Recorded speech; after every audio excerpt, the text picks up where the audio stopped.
Whether you're a skeptic or a believer, join me, Rob McConnell, as together we'll investigate the world of the paranormal and the science of parapsychology here on the X-Zone Radio TV show on XZBN and the X-Zone TV channel on Simul TV. Since 1990, the X-Zone Radio TV show has been the place where people dare to believe and dare to be heard. Together, we'll investigate UFOs, aliens, ghosts, Bigfoot, psychic phenomenon, lake monsters, conspiracy theories, government cover-ups, the truth embargo, alien abductions, ESP, haunted locations from around the world, and so much more. With over 28 years of broadcasting and more than 4,500 individual guests, the X-Zone is truly a place where fact is fiction and fiction is reality, as evidenced by the credibility, integrity, and professionalism of the guests that we bring to our international audience. If you have seen a UFO, had a close encounter, seen a ghost, Bigfoot, lake monster, or a story that you would like to share or have investigated, contact me, Rob McConnell, by sending me your email to xzone@xzoneradiotv.com, or you can call toll-free 1-800-610-7035, extension 143, and on Skype, X-Zone Radio TV. For more information on the X-Zone Radio TV show with yours truly, Rob McConnell, visit www.xzoneradiotv.com or www.xzonetvchannel.com or simultv.com and xzbn.net. Until next we meet here in the X-Zone from our broadcast center and studios in Hamilton, Ontario, Canada, always remember, X-Zone Nation, keep your eyes to the sky and your heart in the light.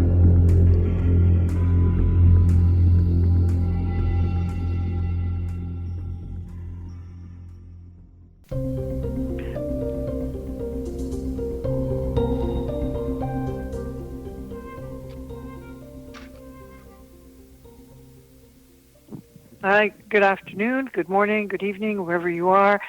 This is Dr. Laurie, and I'm sitting in for Patty Conklin, and welcome to Healing Within. This is a show where we talk about all kinds of spiritual, psychological, and physical healing for all kinds of conditions, many of which are not really being reported properly in the mainstream media. And so I am delighted today to welcome as my guest Shari Botwin. Shari is spelled S-H-R-I, not Sherry. I say that because I have a cousin named Sherry. So it's Shari Botwin, has been counseling survivors of all kinds of trauma in her Cherry Hill, New Jersey private practice for more than 22 years. Her new book, Thriving After Trauma, Stories of Living and Healing, shows readers through personal stories how many who have experienced the worst kinds of trauma have gone on to post-traumatic growth. She has been interviewed on ABC, NBC, CBS News, CNN, the Associated Press, and the New York Times. She is an esteemed expert in this very complicated field. So, Shari, welcome, and thank you so much. Thank you so much for having me. I'm really enjoying reading your book, and I think it touches on some things that are so important right now. It didn't get much attention, but last June, which is Post-Traumatic Stress Disorder Awareness Month, the National Institutes of Health declared that PTSD is a national epidemic with 44 million people reported to be struggling with the symptoms and signs of PTSD. And that population includes 6 million veterans. And so we have a huge population, and as you know, as a therapist, that only represents a fraction of people who actually have this condition, because not that many people come in for treatment, and so they live with the horror of this without ever knowing that they have a condition that can be treated. What are your thoughts on this? It's funny that you say that. I was just actually talking to somebody yesterday that I met for the first time, and she clearly has lived through trauma and she clearly struggles with PTSD, but she really doesn't even understand that. So I think one of the things that I'm really trying to work on, and I'm hoping that we all can keep working on, is educating and informing the public about what trauma is and what is post-traumatic stress disorder, so that people who are walking around struggling can identify it and then do something about it. We still have a lot of work to do when it comes to that part of the issue. Oh, absolutely.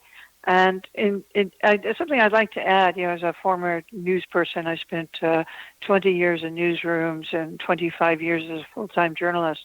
There is something called vicarious traumatization, VT, and it applies according to the psychiatric manual, the DSM-5. It can apply to people who spend hours of their day watching disturbing images or footage or video. It used to apply only to people who worked in, say, police or coroner communications departments, who would have to watch videos or films of tragic deaths. It used to apply to journalists on the front lines or people in newsrooms. But now millions of us spend hours a day just looking at our devices, cell phones, tablets, screens. And so we are unconsciously and tacitly taking in disturbing data for hours a day. And so I really believe that the count of people who have a secondary form of PTSD is actually a lot more than 44 million. What are you observing in your practice? So recently, and I think since it became 2020, it's only been 2 months, and I think already we've been inundated with stories about sudden loss, about the Weinstein trial. Now we're being inundated with stories about the coronavirus. So I think what's happening is images are we're so quick to find them. Sometimes when we're on our phones, we're not even looking to hear about these stories. And I go and turn on my phone and I look at my news feed, or I'm on social media, and all these different stories, and not just the stories, but people's reactions to these different stories. And I think what's happening, especially for people who already have difficulties at home, who are dealing with histories of trauma, who are dealing with illness in their family, people who are dealing with combat as part of their background. I think what's happening is we can't get away from horror. We're so inundated with images and stories that it's hard to even implement self-care, because I think when we're trying to go about our day and be in the present, the different thoughts and feelings and stories that we're being informed about, they're everywhere. So it's almost like people want to hide more and more. People are more anxious now than ever. People are talking about not wanting to leave their homes, not wanting to be in relationships, all these different things that we already struggle with anyway. And I think now more than ever, we really are being hit with, or people are really grappling with, just enormous amounts of anxiety, fear, and it's making it really difficult to just be in the moment. Well, I think you've hit on a very important point, because the statistics last year show that anxiety is through the roof statistically.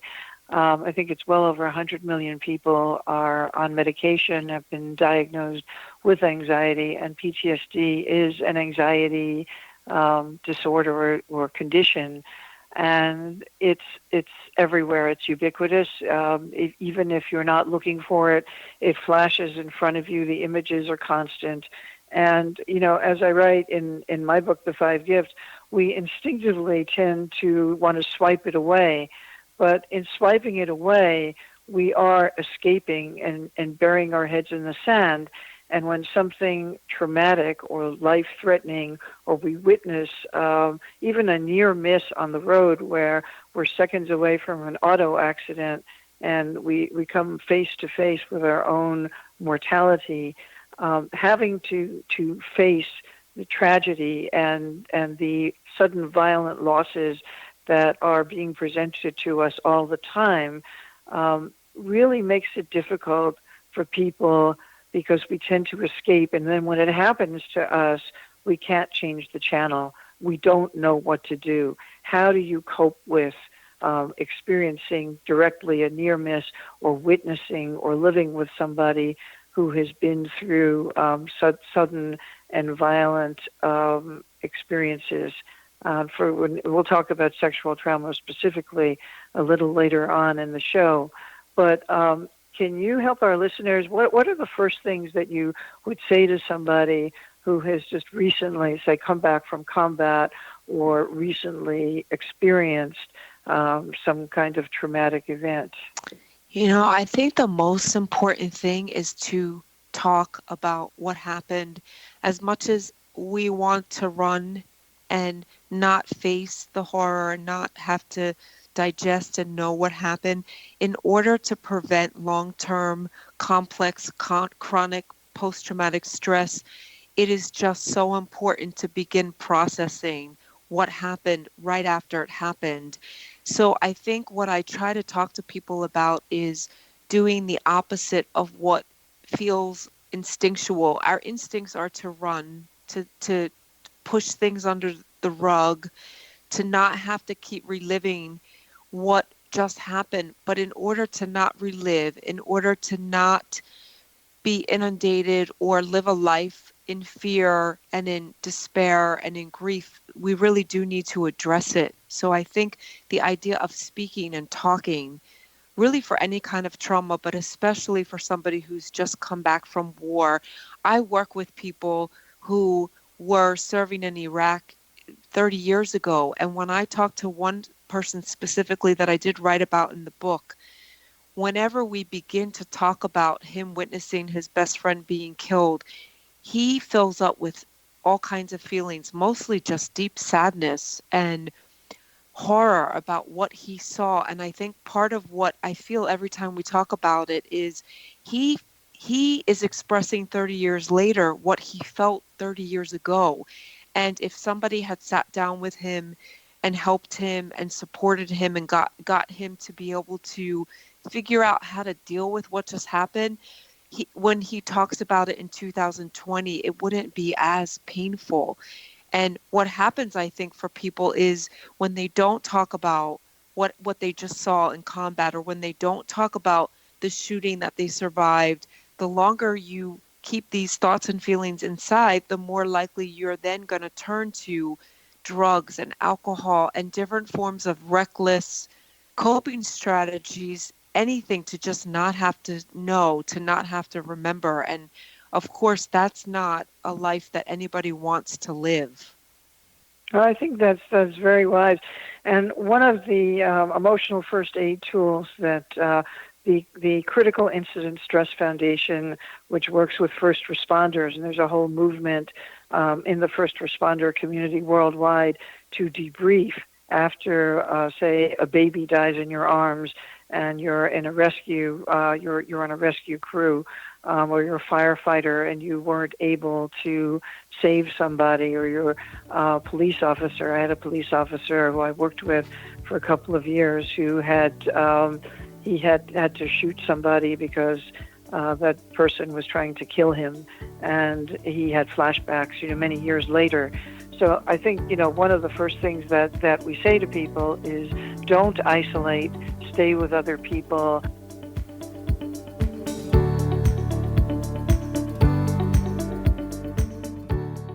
Patty Conklin grew up in Brooktondale, New York with a unique ability. Unlike others, she could see how the vibration of words and emotions affected the physical body. She discovered how to release stored emotion and facilitate healing. This began today's Conklin method of cellular cleansing. The private practice grew with tremendous results, as did her reputation. More and more people sought her out, bringing her into the home for healing.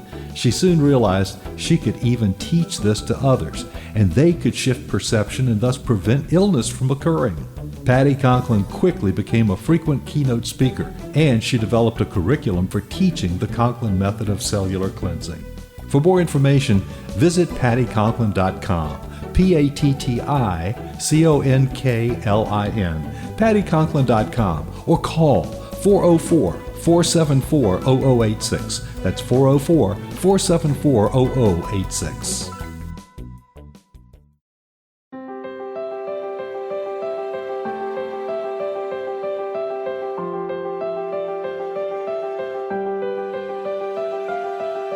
Mission Evolution is dedicated to the well-being of the planet and animals, as well as the evolution of humankind.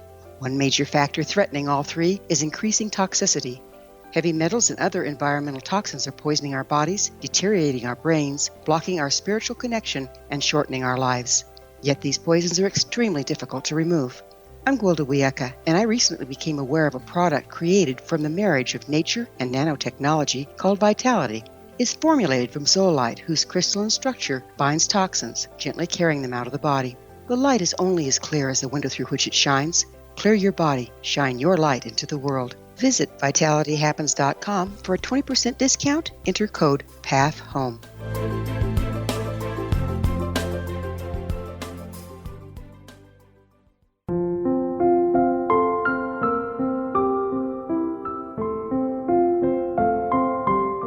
I am Dr. Carl O'Helvey, founder, president of a new cancer foundation focusing on evidence-based physical, mental, and spiritual interventions, including natural cancer cures, prayer, meditation, affirmations, nutrition, and other related holistic cancer prevention and cure modalities.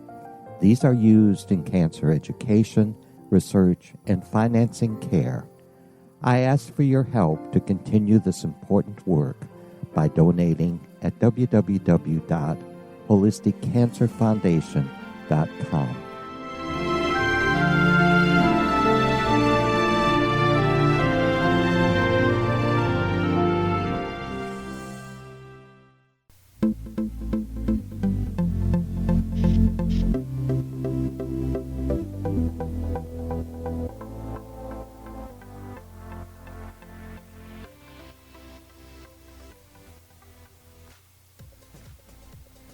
Welcome back. This is Dr. Lori, and I'm sitting in for Patty Conklin on Healing Within.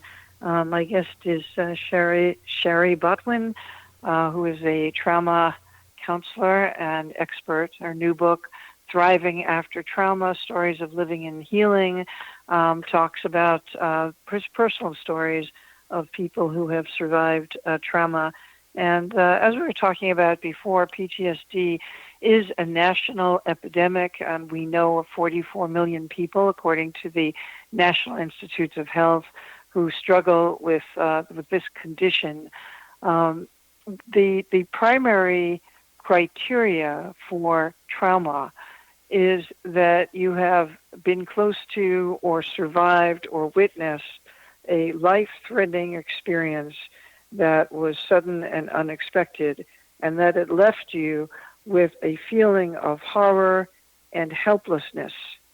And horror and helplessness can live literally in your cells, because all of our emotions are stored as molecules in the limbic system, which is part of the brain where all of our emotional history is stored, and all of our emotions originate chemically or biochemically as molecules. And so I think for me, I like to say to people when somebody says, well, I had a really bad argument with my kid and it was so traumatic, that trauma is not a bad argument, no matter how upsetting that argument may be. Trauma is not a bad hair day. Trauma means that you have come face to face, mano a mano, with life and death, and it has left you feeling shattered. I have a little quibble with the diagnosis of post-traumatic stress as a disorder, because as the Red Cross tells people who have survived or who are waiting to hear about whether a loved one survived, your reactions after a sudden violent event, whatever they happen to be, are not abnormal. You're a normal person having normal reactions to an abnormal situation. So, Shari, what are your thoughts on this? Do you think PTSD should be a psychiatric condition as it's officially called, as you mentioned in your book, or could we call it an issue or a condition that people have to kind of take some of the stigma away? Yeah, I think it's so important that you address that, and I'm glad that you're saying that. I too also struggle with the idea of calling it a disorder. I think of it more as, like you're saying, an issue, a reaction. And to me, when somebody goes through something horrific and then they're left feeling horror, they're left feeling afraid, despair, I also think that those are normal reactions. When something awful happens, it would not be normal to just sort of go about your day as if nothing happened. I think post-traumatic stress disorder, the stigma around being diagnosed with it, it's more about, it's not that something's wrong with you, it's that something awful happened to you, or something happened Exactly. awful to somebody you love, and you're responding to that. And that to me is not a disorder. So I think it's important to address that and to say to people, there's no shame in saying, yes, I struggle with PTSD. I know I talk about the fact that I am in recovery and that I was diagnosed or could identify myself as having post-traumatic stress in my mid-20s. And I don't think there's anything to feel ashamed about. I think it makes sense based on the experiences that I've had. And it makes sense based on the experiences that patients or people that you're talking to are reporting. And it's okay to say that. There's nothing abnormal about that.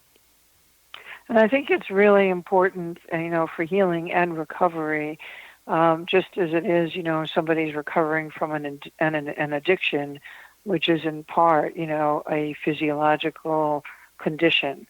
And I think that normalizing the stigma is going to be a very important piece of kind of changing the narrative. People think that PTSD is something that combat survivors have, because that's what we see in the movies.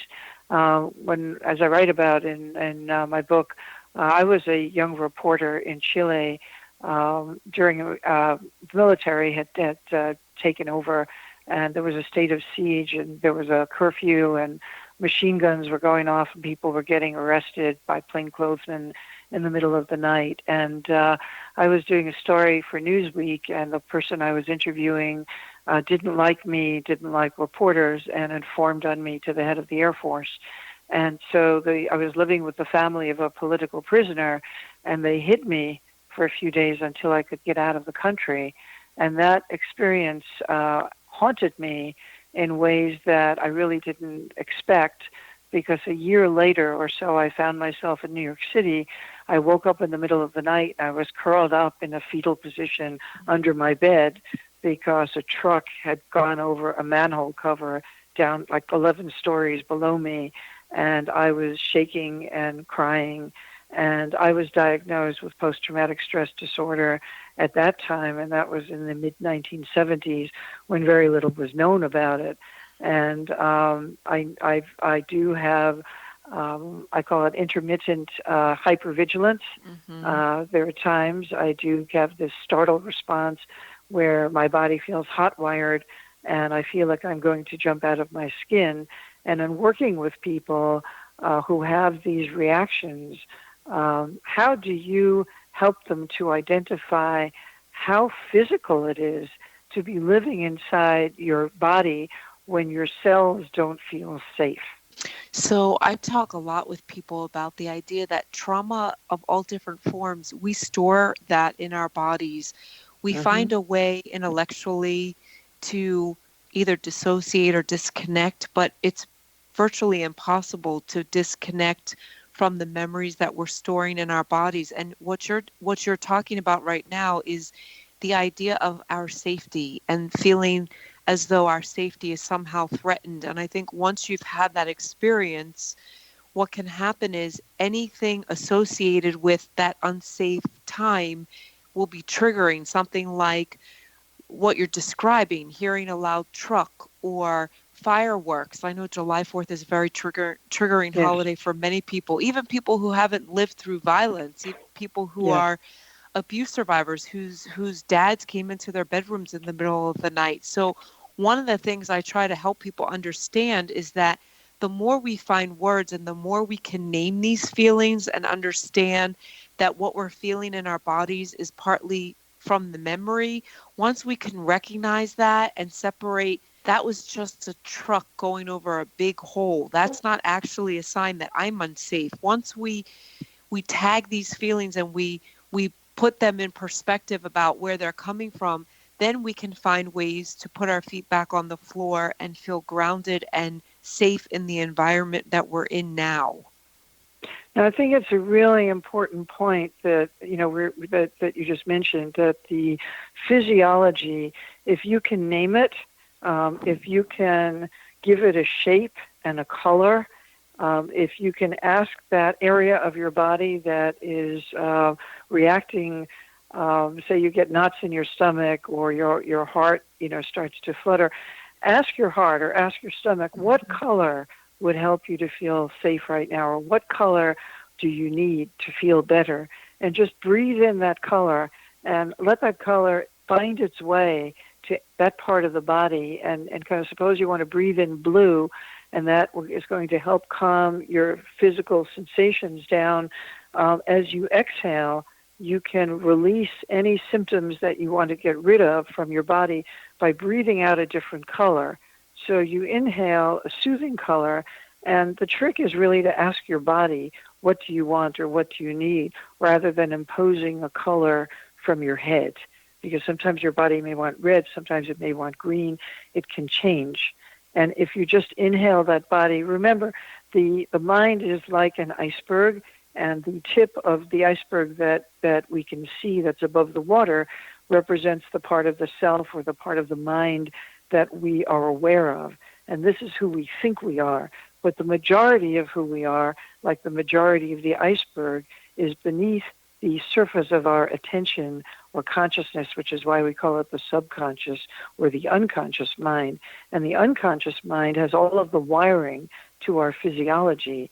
And so that mind-body connection, that link, all of our emotions are stored as chemicals. And when that memory molecule gets triggered, it uses our body as a signaling field. And so it's really important if you can identify where in your body you're having this reaction and ask, what do you want? Breathe in a color. And color breathing is something that will take the edge off very, very quickly, in addition to, as Shari said, naming what you're feeling as well. So that's very, very important.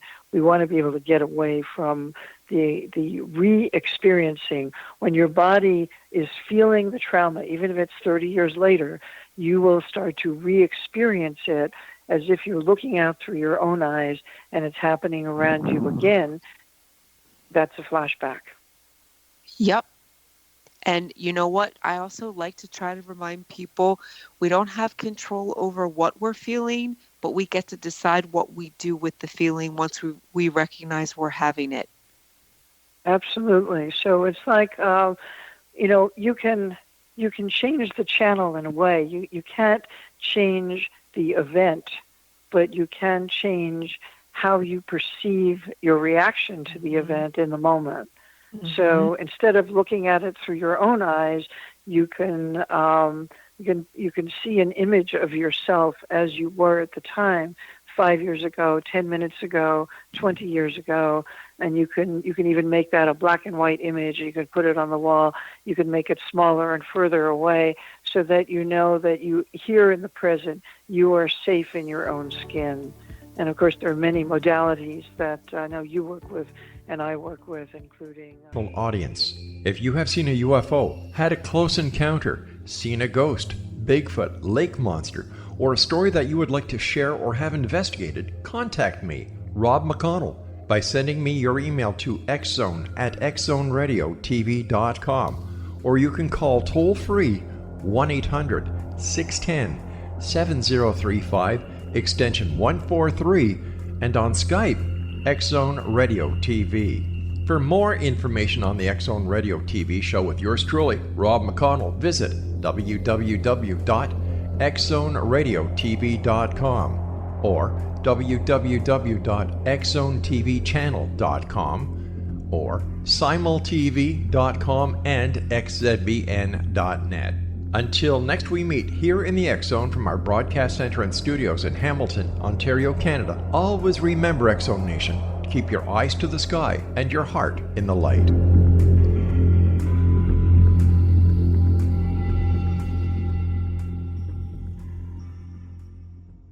Join Patty Conklin and Healing Within Radio each week. More than entertainment, Healing Within offers educational, useful tools for everyday life. Listen for help overcoming fear, anxiety, and depression.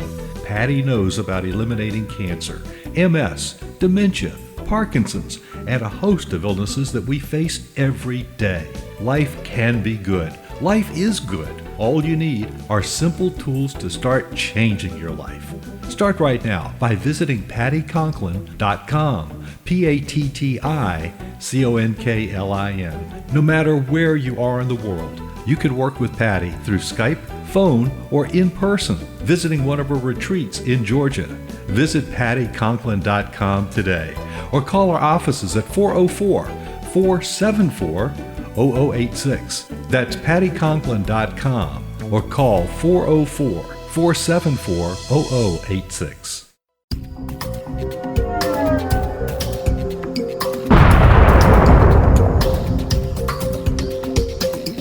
Coming soon to the X Zone Broadcast Network is A Different Perspective with me, Kevin Randall, as your host. We'll be taking a close look at what is happening in the world of UFOs today with side trips into the paranormal. Guests will range from those who are household names to those who have a different perspective on a variety of topics. No topic will be taboo, but there will be tough questions asked as we all search for the truth about UFOs, the paranormal, and those things that excite us. Sometimes we'll agree with a guest and sometimes we won't, but we'll try to keep the program topical. For those of you who would like to read, be sure to visit www.kevinrandall.blogspot.com and remember to listen to the other fine programs on the X Zone Broadcast Network at www.xzbn.net.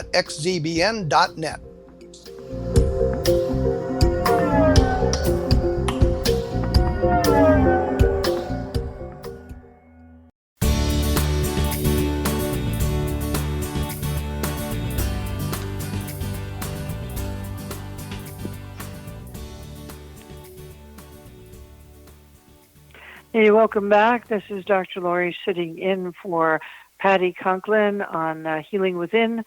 We're speaking with Shari Botwin, who is an expert in trauma. Great privilege, Shari, to have you on the show. Her new book is Thriving After Trauma, Stories of Living and Healing. Wanted to move into sexual abuse. It's a huge issue for any woman who has worked anywhere. I can tell you when I started working in the news business in the late 60s, there was no such thing as sexual harassment. It didn't exist as a term, and men did not want women working in the newsroom. Some places I worked, they didn't want women working at all. And so the verbal hazing and the touching and the groping and the propositions and the slurs and the gender slurs like, oh, you know what they're like when they get their periods, all of these put-downs. I mean, this was just part of the hazing that you endured for the right to hold a job. You've written very eloquently about the Cosby case, and I wanted to quote from the editorial that you wrote for the Philadelphia Inquirer, where I believe you are a columnist. Is that true? I offered op-eds for the Inquirer during the trial. Excellent.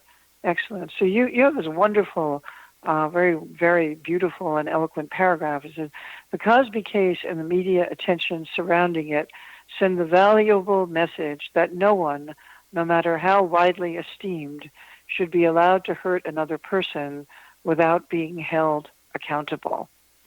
And you say Cosby's alleged victims are in evident pain, and some observers might find themselves feeling very bad for them, but they do not need pity. They need to know that people are listening to them and believe them. How do you think that the Cosby trial kind of opened the way for this kind of tidal wave of the Me Too movement, which has recently led to the Weinstein trial? Even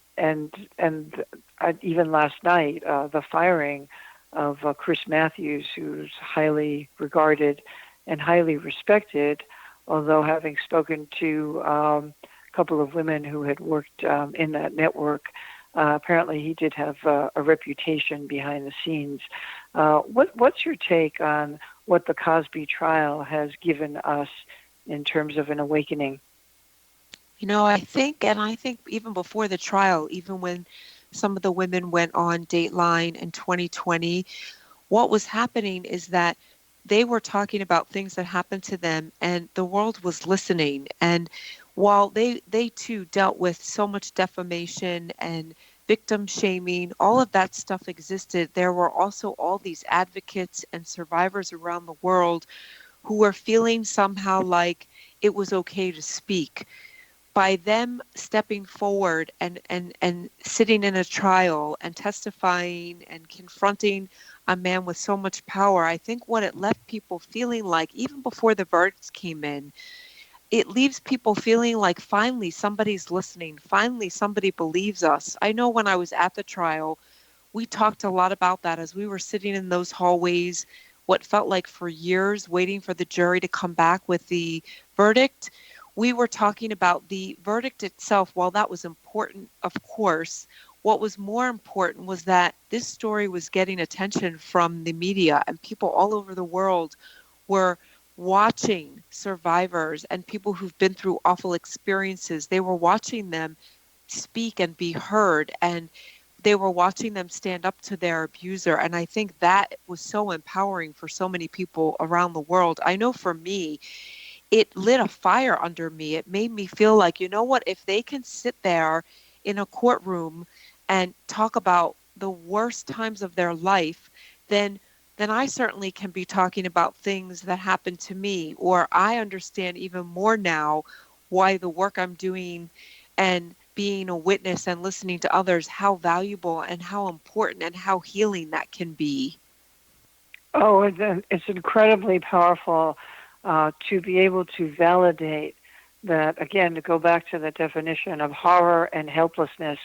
And when I see and when I listen to the accounts of women who were raped by powerful men in the business, I think about my own horrifying and helpless experiences, and I'm laughing not because it was funny, but because there's just these memories are acutely present. And in fact, there was one that resurfaced that I actually hadn't thought about, where a producer had exposed himself underneath the tablecloth at a New York restaurant and attempted to put my hand on his erection, and I started screaming, and he turned bright red. I still remember he had a bald head like Harvey Weinstein, and I went running out of the restaurant. And when the Me Too movement started, I had a flashback, as many professional women my age did, and I remember going to a phone booth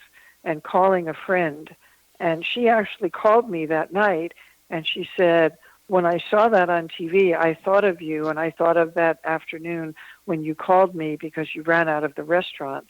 And so these memories can come back to us, and sometimes we wonder, did that really happen? Did anything that horrendous and abusive and violent and sleazy really happen? And I think that the Cosby trial and the Me Too movement is giving us permission to validate that, yes, these events, not only did they happened to millions of us. And I think, I think one of the things that came out of the trial, one of the things that I observed was each of the witnesses, this was in the second trial, had an opportunity to testify, and none of the other accusers were allowed to be in the courtroom when they were testifying. And what I kept saying to myself over and over as each of them stood on the stand was, they're all saying the same thing. They're all describing what was done to them. They're all describing the impact, the way that it affected them for decades moving forward. And when I think of Me Too and I think of all the messages that people are posting, the part of us that wants to say what you're saying, like, this can't be so, this couldn't have happened to me. I think what Me Too, hashtag Me Too, and Cosby and Weinstein, what it does is it affirms that while we wished and we hoped that these things didn't happen to us and we found ways to disconnect when they were happening, it reminds us that yes, it is actually possible that these things happened, and it didn't just happen to me. It happened to so many other people, and to know that I'm not alone in this experience in how I dealt with it, and I'm not alone in this experience and how it makes me feel 10, 20, 30 years later. That is empowering, and that's freeing, and that's part of what's helping people, more and more people, and men too, women and men, to step forward and talk about their history with abuse. I think that's really quite profound. And as I talk about in my book, the first gift is humility. And I think that humility is what you just described. It's the realization that these horrendous experiences are, unfortunately, part of the human experience. Women, going back to the Bible and even earlier, have suffered and endured sexual domination, and men who have won wars and risen to the top, that the perks of power always included grabbing wenches and begatting children. And it's kind of imprinted in male DNA that this is an entitlement. And now we're beginning to change that. And I'm really grateful that we're able to be speaking today with one of the pioneers of the women's empowerment movement, the standing up to power and challenging the entitlement that men have had for so many years. And I'm not saying that all men who are accused are guilty because they're accused. I think we have to be careful about that. But I think it's also important to acknowledge that sexual abuse in the workplace by men in power has been a characteristic and a hallmark of the politics of power for a long time. And now we're just beginning to have a say and a chance to begin to change some of that. So we'll be back in just a few moments with my guest, Shari Botwin. This is Dr. Laurie, and I'm filling in for Patty Conklin here on Healing Within.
If you are looking for a safe, zero-calorie natural option to the harmful artificial sweeteners on the market today, Just Like Sugar is what you're looking for. Just Like Sugar is a wonderful natural alternative for those health-conscious people who choose a calorie-restricted diet with a great, pure, sweet flavor that tastes just like sugar.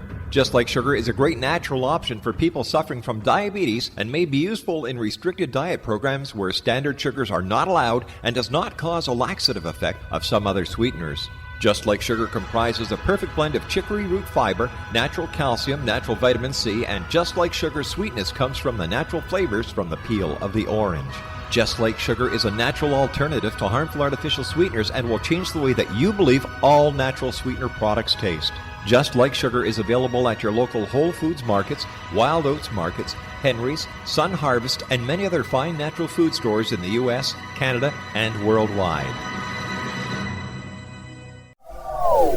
They are here, and they've been here for thousands of years, making their presence known in the shadows. They might be seen by a lonely motorist on a deserted road late at night, or by a frightened and confused husband in the bedroom he is sharing with his wife. But who are they? What do they want? Why are they here? Perhaps most concerning, has the government been aware of their presence all along? The new book by Ellie Marzulli, UFO Disclosure, the 70-year cover-up exposed, delves into the world of UFOs. Can full disclosure be soon? Order now and receive a free hour and 37-minute DVD on the UFO phenomenon. UFOs are real.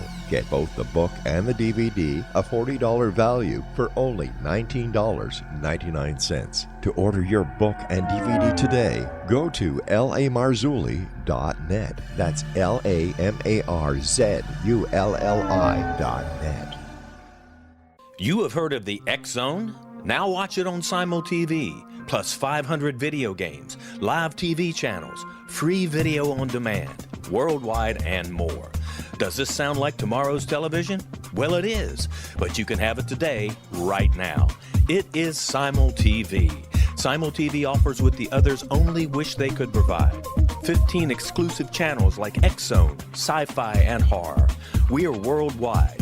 No other provider offers that. 500 built-in video games. No need to have an extra expensive system. We have them included. Free video on demand. Live streaming events from around the world, interactive online network, and much more. Tomorrow's TV today. Simul TV. Sound too good to be true? Well, it's not. You can have Simul TV today. Sign up at simultv.com. Do it today.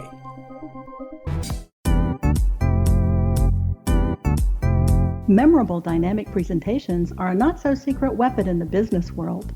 Do you have a powerful message that must be shared, but you haven't found a way to deliver that message?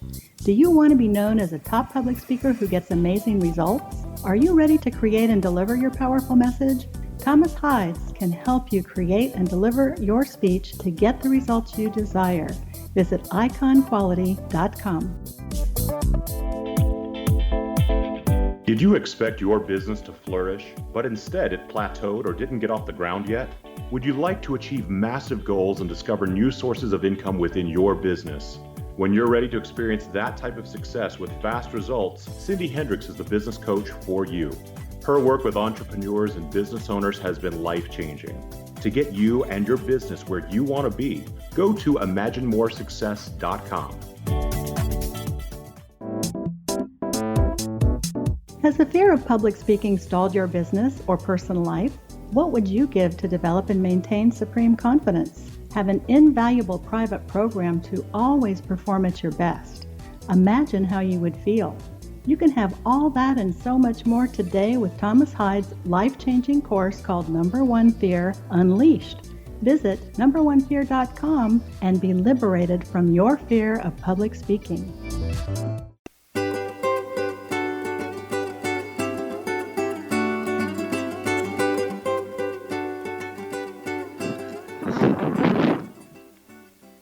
Welcome back. This is Dr. Laurie sitting in for Patty Conklin on Healing Within.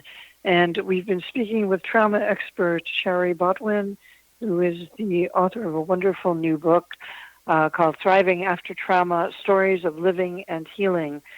Shari, before we go forward here in our final segment, where can people reach you?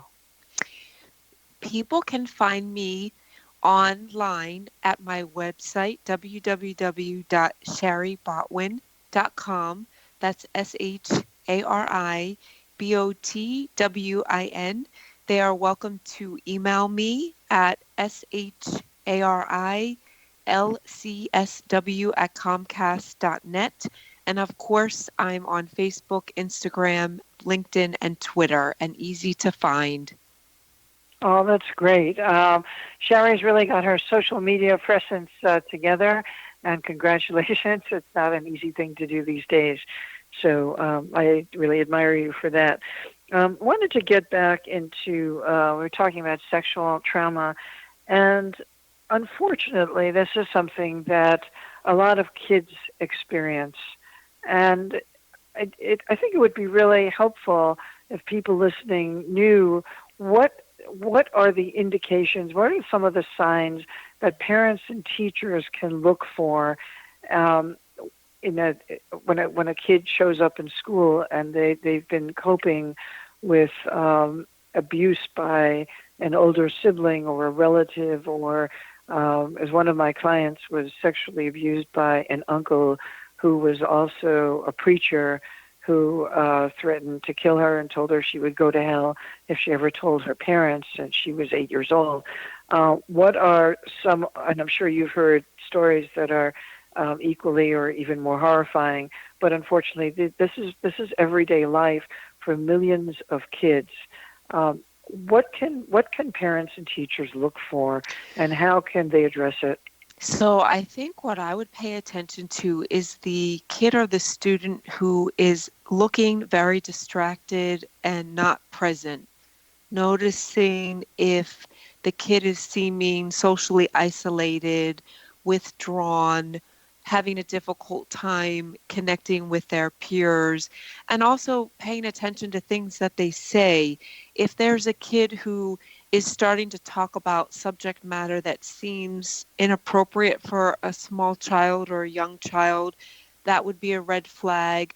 I think the other thing to be watching for is kids who are acting out, kids who are hurting themselves, hurting other kids, bullying kids. While of course not all bullies are being abused at home, there certainly there's a good chance that could be happening. So to just really watch, and I think to look for the kid who also is struggling with self-worth, self-esteem, anxiety. It's one of those things where everybody reacts to abuse differently. But if you see a kid in your environment that just doesn't seem like they're okay, and you have a gut feeling about that, usually that's the truth. So how would you bring it up with the kid? I mean, how would you address it in a way that where the kid feels safe, where the kid is not likely to distance himself or herself even more? I mean, I think it depends. I know with teachers, there's trainings that they have to go through, and I know that at this point they're mandated to report any cases where there's even the possibility. I think as a parent, I have an almost 9-year-old. I think a lot about how do I talk to my kid, or how can I help my friends or my patients recognize if something is going on, or talk to someone else's kid if I think something is going on. And I think what's most important is just to check in with kids, not necessarily ask them directly, is somebody hurting you, but to start conversations with kids about, do you feel like everything is going okay? If you ever felt uncomfortable in a situation, do you feel like you could say something, even if you couldn't tell me? Do you feel like you can talk to somebody? To be able to just give kids permission to reach out and not expect them to be able to describe or identify if they are abused or being abused, because usually kids don't really understand what that means, especially sexual abuse. It's such a confusing topic for even adults to comprehend that kids certainly cannot find those words. So really just to encourage them that they can talk to people, they can find an adult if they feel like something isn't right, even if that's all that they can say. I feel like something at home isn't right. And then to make sure that we get kids in the proper care, in the environment where they're talking to somebody that's trained, who can really ask questions in a way that's going to make them feel safe in a situation that certainly is making them feel unsafe. And what kind of questions? I mean, really, you start with asking them if they feel like everything is okay, and then to start talking with them about if they feel like there's anybody in their life that is touching them or talking to them in ways that make them feel uncomfortable. Usually kids from a pretty young age can feel in their bodies if they're being touched in a way that's not safe. To talk with them about who can touch you, who's allowed to touch you, and who shouldn't be touching you. That's something that I know pediatricians are talking to the kids about now. And I know that as a parent, it's something that, because I'm so informed about the topic, I'm very aware of the fact that I need to be talking with my little guy about what is okay and what isn't okay. And I notice that he's able to identify if something doesn't feel okay. So to really talk with parents about how to go about doing that. Sometimes it's not about questions, it's just about having a conversation.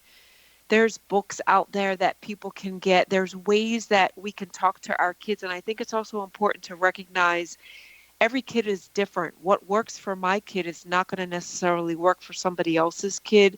So to also be aware of who your kid is or who the kid is that we're talking to, and try to work with what information we have. What's really most important is just creating a space where kids can either draw or communicate or express in any way that they can if something is not okay. Questions don't always work. That's a good point. I know that asking kids direct questions, especially when they get a little bit older, doesn't really work, as they feel like they're on trial or that they're going to be challenged or graded in some way. But a little bit of a devil's advocate question here. What about kids, and I've seen this as well, who make up stories or pretend that they've been sexually abused to get somebody's sympathy or to manipulate an adult, or to they'll threaten to call the police if the parent says, if the parent gets angry at them and threatens to take their iPhone away, and they'll start screaming child abuse and they'll threaten to call the police. Or in one case, I was actually in somebody's home where it was Christmas, and the dad touched her shoulder to thank her for giving him a sweater as a Christmas present, and she called the police, and I was sitting right there, and she started screaming that she'd been sexually molested or sexually abused. What do you recommend that parents or teachers can do in those situations? I mean, I think what we have to do is we have to try to make kids understand there's a way to play a joke, and there's things that we just can't be joking about, and to remind them that as soon as they start talking about anything that has to do with a kid's unsafety, whether it's abuse or any type of harm, that they're putting themselves and the people around them at risk to being accused of something that's not happening. You know, unfortunately, kids, they don't understand the magnitude of what these words mean. And I think to just really teach them from a very early age. It's one thing to, be funny or want attention, and it's another thing to put yourself or somebody in your family at risk. And some kids are going to understand and some kids aren't. But I think it's a conversation, even with things like suicide. You don't want to be joking about things that are so serious in nature. And we just have to talk to them, and we have to talk to them until they understand the magnitude of the danger that could present to them, and hope that they don't continue to do that. Well, I think that's an excellent point, and the takeaway from this is, when it comes to trauma, don't isolate, talk. If you suspect that someone's been traumatized, find a way to introduce a level of safety. Ask if they're doing okay. Ask if there's anything that they need, and watch out for kids who isolate or become distracted. I wish we had a little bit more time to continue, but I thank you, Shari Botwin. That's sharibotwin.com, and please check out her book, which is Thriving After Trauma, Stories of Living and Healing.